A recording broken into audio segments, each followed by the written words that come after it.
Learning is not abstract. It is physical. Every time you understand a new concept, practice a new skill, or repeat a new movement, your brain changes shape. Not metaphorically, physically. Inside your skull, billions of neurons are connected through trillions of synapses. These synapses are not fixed.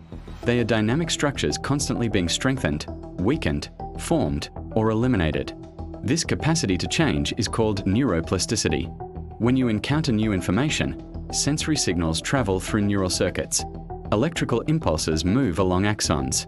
Neurotransmitters cross synaptic gaps. Glutamate, the brain's primary excitatory neurotransmitter, binds to receptors on neighboring neurons. If the signal is strong enough, something remarkable happens. NMDA receptors open. Calcium floods into the neuron. This influx triggers a cascade of intracellular events. Enzymes activate. Proteins are synthesized. Structural components of the synapse begin to reorganize. This process is known as long-term potentiation. Long-term potentiation strengthens the connection between two neurons. The next time the same pathway is activated, the signal travels more efficiently. The circuit becomes easier to trigger. This is the biological foundation of memory formation. But learning is not only about strengthening connections. It is also about eliminating inefficient ones. The brain constantly prunes unused synapses. Microglia help remove weak or redundant connections. This pruning increases efficiency and refines neural networks. The hippocampus plays a central role in forming new memories. Located deep within the temporal lobe, it acts as a temporary storage hub. Experiences are encoded here before being redistributed across cortical networks. When you study, practice, or focus intensely, neurons in the hippocampus fire in coordinated patterns. During sleep, particularly slow-wave sleep, these patterns replay. The brain rehearses what it learned during the day. Sleep is when consolidation occurs. Synaptic connections are stabilized. Some are strengthened further.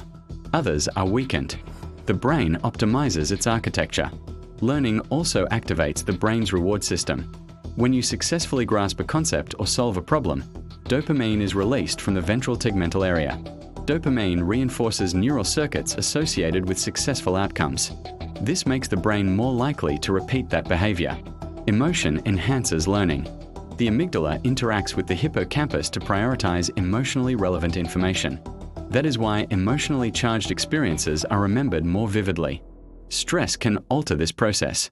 Acute stress may sharpen focus temporarily, but chronic stress impairs hippocampal function.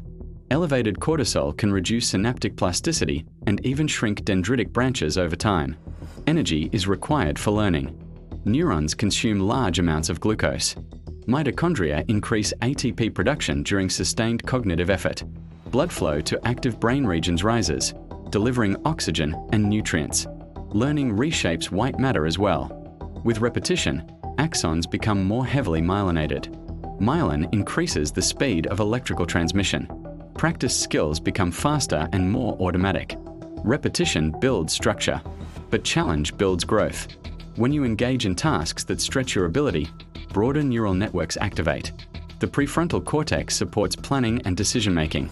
Over time, as mastery increases, activity shifts to more specialized circuits. Learning is a balance between effort and recovery. Too little challenge does not activate plasticity strongly. Too much stress interferes. The optimal state involves focused attention, moderate difficulty, emotional engagement, and adequate sleep. Even aging brains retain plasticity. New connections can still form. Lifelong learning stimulates brain-derived neurotrophic factor, supporting neuron survival and synaptic growth. Every new experience reshapes your neural architecture. Every repetition reinforces structure. Every night of quality sleep consolidates circuits.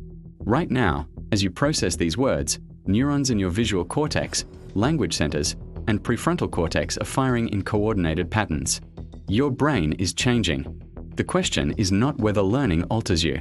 It always does. The real question is, what kind of brain are you building, one experience at a time?